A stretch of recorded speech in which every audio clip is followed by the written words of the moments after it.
सहनाववतु सहनौ भुनक्तु सह वीर्यं करवावहै तेजस्विनावधीतमस्तु मा विद्विषावहै। ओम शांति शांति शांति। वैदिक जीवन पद्धति की इस कक्षा में आप सबका हार्दिक स्वागत है, अभिनंदन है। बहुत ही महत्वपूर्ण पितृयज्ञ का प्रकरण चल रहा है। पिछली कक्षा में थोड़ी सी चर्चा की थी भूमिका रूप में, उसी भूमिका को और आगे बढ़ाते हैं। हमारे संसार में चाहे छोटा संसार हो बड़ा संसार हो, किसी का संसार केवल उसका छोटा परिवार होता है और किसी का संसार समाज को जोड़ करके होता है और किसी का संसार पूरी धरा होती है। परंतु इस संसार में उसी का जीना सर्वश्रेष्ठ माना जाता है जो परस्परता युक्त जीवन जीता है, जिसके जीवन में अपने माता पिता गुरु आचार्य विद्वान और जो भी श्रेष्ठ ज्येष्ठ लोग हैं उसके मन में, उसके स्वभाव में उन सभी के प्रति आदर हो, कभी उनका अनादर न करे, आदर पूर्वक व्यवहार करे तथा उनकी आज्ञा का पालन करे, उनका प्रियाचरण करे, तो निश्चित रूप से यह पितृयज्ञ हमारा संपन्न होगा। इसलिए अग्निहोत्र विधि जो द्वितीय यज्ञ है, ब्रह्मयज्ञ और देवयज्ञ, अग्निहोत्र यज्ञ, इसके बाद जो यह विधान है पितृयज्ञ का, तो पितृयज्ञ में जैसा हमने पिछली भी कक्षा में चर्चा की थी कि जो जीवित माता पिता हैं, जीवित विद्वान हैं, हमारे समक्ष जो प्रत्यक्ष हैं, ऐसे देव विद्वान ऋषि, पढ़ने पढ़ाने और पितर अर्थात माता पिता, पितामह पितामही,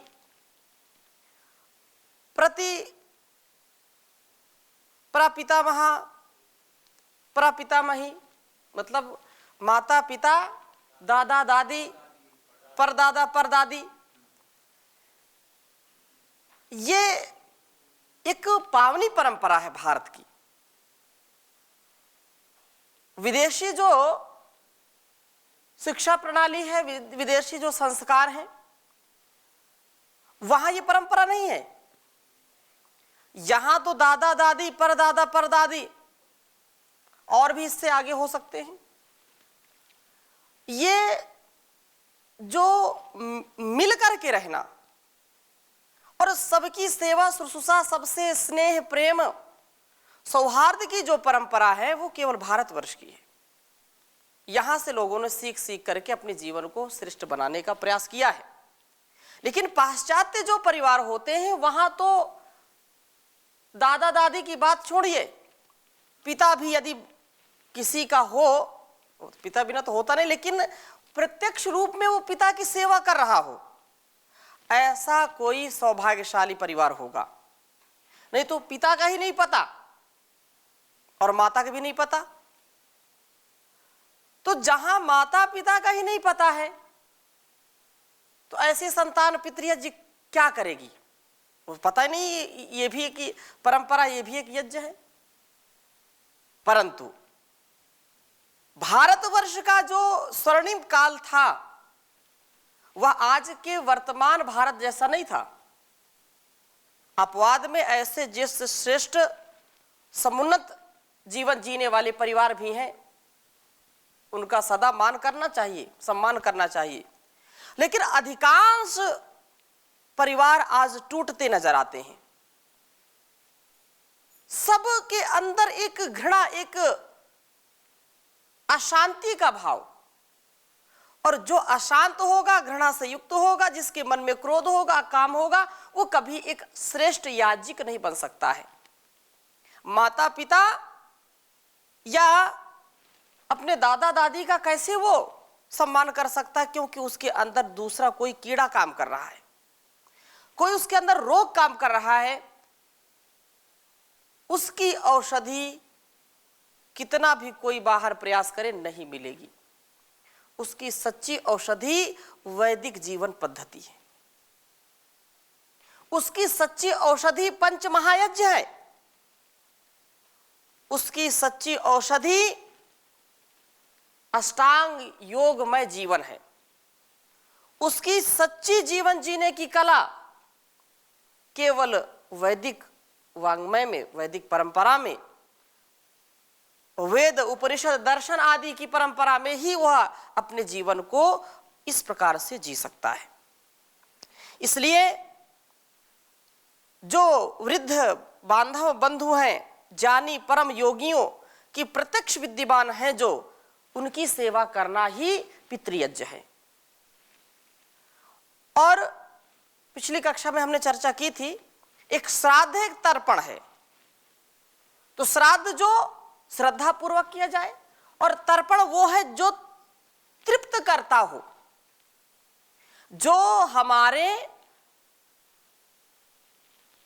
विद्वान श्रेष्ठ जनों को, माता पिता दादा दादी के मन को जो भाता हो और उनसे वो तृप्त होते हो। आशीर्वाद की धाराएं फूट पड़ती हैं अपने आप, मांगने की आवश्यकता नहीं है, तो वो समझो तृप्त हो गए, तो वो तर्पण कहलाता है। इसलिए एक श्राद्ध और दूसरा तर्पण, यह कर्म विद्यमान जो प्रत्यक्ष हैं उन्हीं के ऊपर घटता है, क्योंकि वही तृप्त होते हैं। और जो इस संसार से विदा हो गए हैं उनके लिए विशेष कुछ भी नहीं है। हाँ, अपने स्वभाव को हम अच्छा बनाए रखें अंतिम श्वास तक, इसके लिए माता पिता या जो पितर हैं उन जीते जी उनकी सेवा करना, और तथा जब वो अप्रत्यक्ष हो, अर्थात वो प्रयाण कर जाएं, इस संसार से विदा हो जाएं, तो भी उनके प्रति श्रद्धा भाव, उनके प्रति कृतज्ञता का भाव सदा सर्वदा सर्वत्र बना रहना चाहिए। किसी भी वो योनि में हो, किसी भी जो है लोक में हो, तो उनका मन कभी दुखे ना। उससे यद्यपि हमारा कोई लेना देना नहीं, ये संसार तो एक नाट्यशाला है। इस क्या है, एक नाट्यशाला है। जैसे रंगमंच में कोई नाटक चलता है, अपना मंचन करते हैं और वो चले जाते हैं, पर्दा गिर गया, चले गए, फिर वही दूसरा रोल अदा करने के लिए मंच पर उपस्थित हो जाते हैं। तो कोई माँ का रोल कर रहा, कोई पिता का रोल कर रहा, कोई भाई का रोल कर रहा, कोई पत्नी का रोल कर रहा, कोई बहन का रोल कर रहे हैं, सब अलग अलग रोल अदा करते हैं। ये कर्म प्रधान विश्व है। कर्म को करने के लिए हम यहाँ आते हैं, कर्म की प्रधानता को सार्थक करने के लिए आते हैं, और कालांतर में हम चले जाते हैं। तो जो पितर था, जो माता पिता या दादा दादी था, हो सकता है वही बेटा बेटी बन करके आ जाए, आपके ही घर में आ जाए। तो ये जो ईश्वरीय जो व्यवस्था है, इसको हम जो प्रत्यक्ष रूप में है उसका हम विशेष स्वभाव बनाएं कि उसको पवित्रता पूर्वक जीने का प्रयास करें। श्राद्ध और तर्पण जीवित जो है उन्हीं का होता है। श्राद्ध जो श्रद्धा पूर्वक किया जाए, और एक युवक श्रद्धा पूर्वक माता पिता की सेवा करता है, उन्हें भोजन वस्त्र देता है, परंतु कुछ आवश्यकताओं की पूर्ति नहीं कर पाता है। यह युवक अपने माता पिता का श्राद्ध तो कर रहा है, परंतु तर्पण नहीं कर रहा है। कुछ चीजों को तो श्रद्धा पूर्वक कर रहा है, लेकिन अभी पूरी संतुष्टि उनको हुई नहीं, वो तृप्त नहीं हुए। तृप्ति जब होती है तो पूरा तर्पण होता है। जैसे आप भोजन करा रहे हैं, भोजन कराते कराते आपने बहुत सारी चीजें दी, लेकिन अब उनको पानी की आवश्यकता है और पानी आप नहीं दे रहे हैं। एक उदाहरण बता रहा हूं, अगर पानी भी देते साथ में तो तृप्त हो जाता व्यक्ति, लेकिन वो भोजन तो दिया लेकिन पानी नहीं दिया। भोजन दिया लेकिन उसमें कुछ चीजों की कमी रह गई। खीर दी तो चीनी नहीं डाली, मीठा नहीं डाला, और सब्जी दाल दी तो उसमें नमक नहीं डाला। भोजन तो कराया, श्रद्धा पूर्वक कराया, लेकिन तृप्ति नहीं हो पाई। एक उदाहरण हम बता रहे हैं। पूर्ण तृप्ति जब अपने आप मन कह बैठे वाह आज तो बिल्कुल तृप्त हो गए, तृप्त हो गए, तो वो तर्पण हो गया। इसलिए पूरा प्रयास ये करना चाहिए कि श्रद्धा पूर्वक तर्पण करें। दूसरा युवक उदाहरण है, दूसरा युवक अपने माता पिता पर 500 रुपए प्रति मास व्यय करता है। 1000 रुपया, ऐसे बहुत परिवार होंगे कि बेटा नौकरी करता है और ये कहता है कि नहीं, ये मेरे माता पिता के लिए मैं 5000 रुपया महीना दे रहा हूं, ये उनके जो है जो भी खर्च होंगे इससे वो अपना करते रहें। उनकी किसी भी इच्छा को अपूर्ण नहीं रहने देता, परंतु मन में हर समय यह सोचता रहता है कि व्यर्थ में मेरे 500 रुपया या 5000 रुपया खर्च हो रहे हैं इनके ऊपर। एक और तो वो उनको दे रहा 5000 रुपया और वो उससे जो मनाता है खाते पीते हैं, जिसको देना चाहे वो दे भी सकते हैं। एक स्थिति तो ये है, लेकिन दूसरी स्थिति श्रद्धा नहीं है। तृप्त तो कर रहा है, माता पिता के लिए 5000 रुपया दे रहा है, 1 लाख रुपया दे रहा है, लेकिन मन में उसके ज्यादा श्रद्धा है, क्या ये 500 रुपया 5000 बच जाता तो और किसी काम में लग जाता, लेकिन अब क्या करें, माता पिता है, देना पड़ रहा है, और नहीं देंगे तो फिर परेशान होंगे। दे रहा है और वो माता पिता 5000 या 500 रुपए पूरे खर्च नहीं कर पाते, क्योंकि खर्च ही नहीं कुछ। वो 2000 रुपये खर्च करते हैं, 500 देते हैं, 200 खर्च करते हैं, 300 बचता है, 300 दान देते हैं या कुछ भी करते हैं, लेकिन पूरे आनंद में है, संतुष्ट है, तृप्त है, तर्पण उनका हो रहा है, लेकिन श्राद्ध नहीं हो रहा, श्रद्धा नहीं उसमें जुड़ी है, वो एक विवशता है। इसलिए जो पैसा खर्च हो रहा है वो खर्च करने वाला, जो उसका बेटा या बेटी उसको देने वाला, वो मन ही मन कुढ़ रहा है कि कितनी जल्दी ये मतलब पिंड छूट जाए इनसे। तो एक और तो तर्पण हो रहा है लेकिन श्राद्ध नहीं हो रहा है, एक और श्राद्ध हो रहा है लेकिन तर्पण नहीं हो रहा है। तर्पण नहीं हो रहा, जो इच्छा माता पिता की है वो बेटा पूरा नहीं कर पा रहा है। श्रद्धा बहुत है, माता पिता को बहुत मानता है, लेकिन माता पिता चाहते हैं कि ये भी हो ये भी हो, और वो बेटा कर नहीं पा रहा है।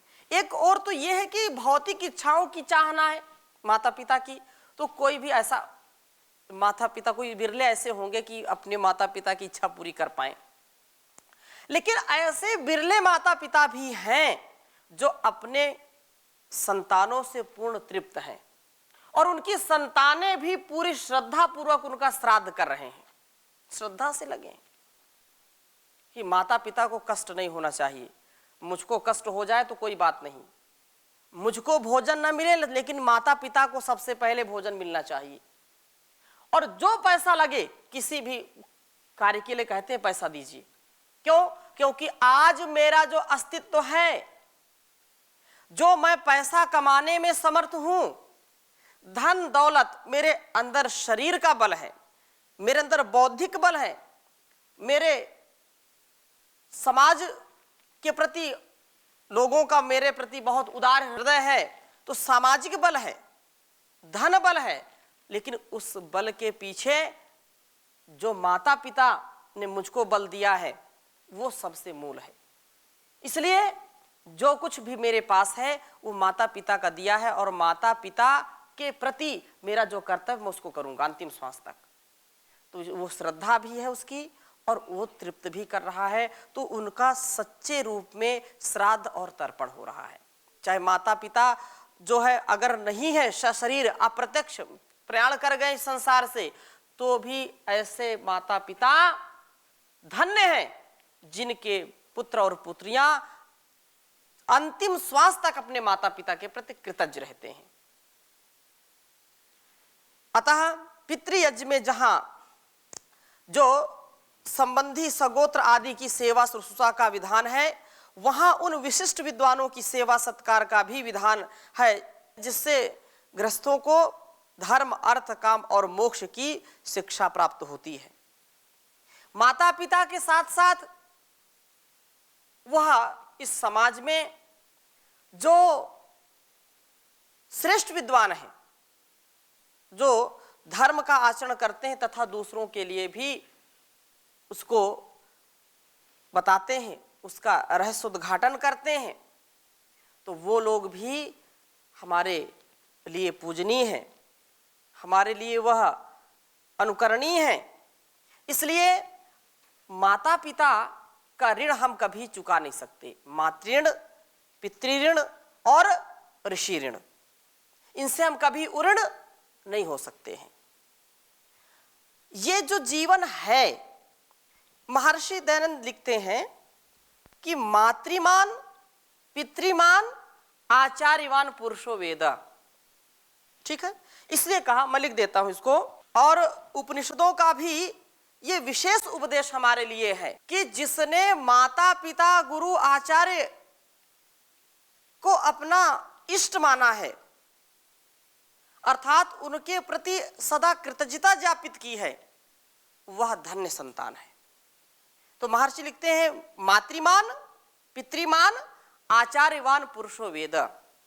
वह संतान धन्य है जिसके माता पिता गुरु आचार्य सच्चे धार्मिक विद्वान हैं, जो स्वयं प्रकाशमान है और अपनी संतानों को भी अच्छा प्रकाश देते हैं, अर्थात जो ज्ञान से उनको परिपूर्ण करते हैं।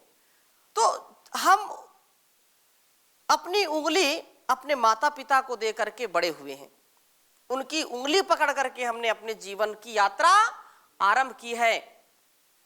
इसलिए आरंभ में जब हम गुरुकुल आए, परम पूज्य स्वामी जी महाराज, परम पूज्य आचार्य श्री के आह्वान में राष्ट्र सेवा, मातृभूमि की सेवा के लिए, तो लोग कितने ताने मारते हैं, अरे जो अपने माता पिता की सेवा नहीं कर सकता वो देश की सेवा क्या करेगा, ये अपने माता पिता को छोड़ करके आ गए।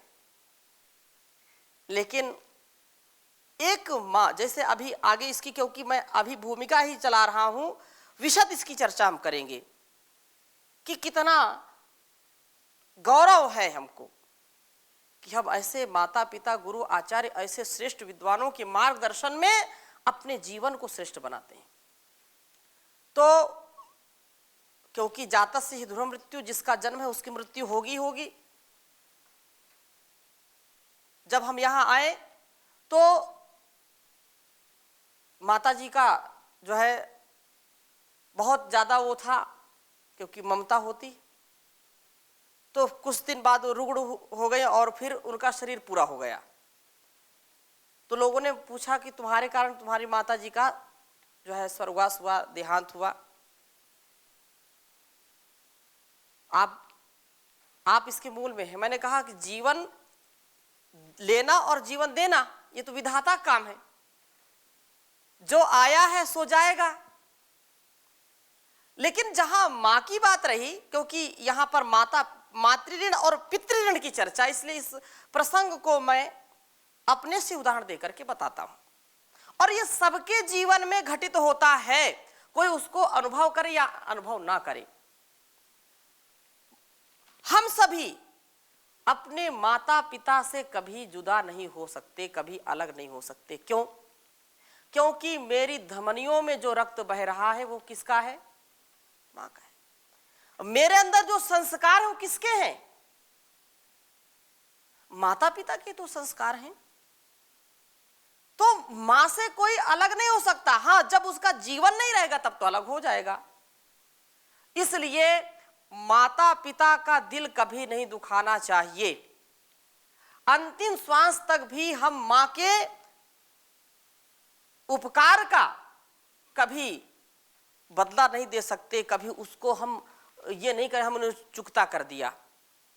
वो माता पिता का जो है उदार चरित्र, माता पिता का उदार मन यदि कहे कि नहीं मैं तो धन्य हो गया, मेरा बेटा मेरी बेटी जो है इस जीवन को धन्य कर दिया, मेरे संपूर्ण जो पुण्य कर्म है वो सफल हुए, वो बात अलग है। लेकिन हम जब तक जीते हैं अपने माता पिता के खून से, उनके पसीने से, उनके संस्कार में ही जीते हैं। माता पिता का कोई भी ऐसा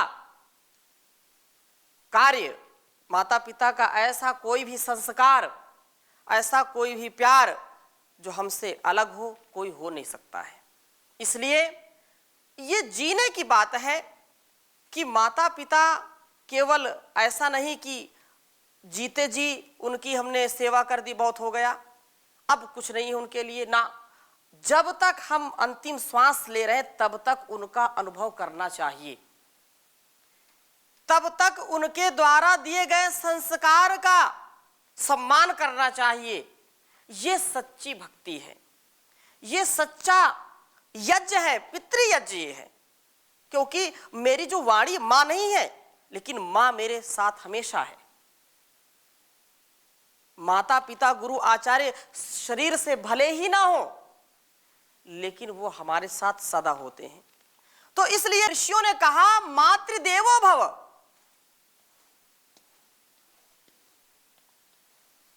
मातृ देवो भव।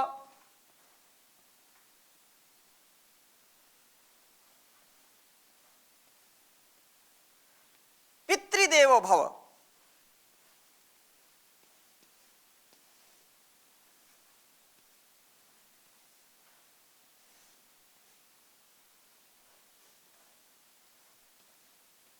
आचार्य देवो भव।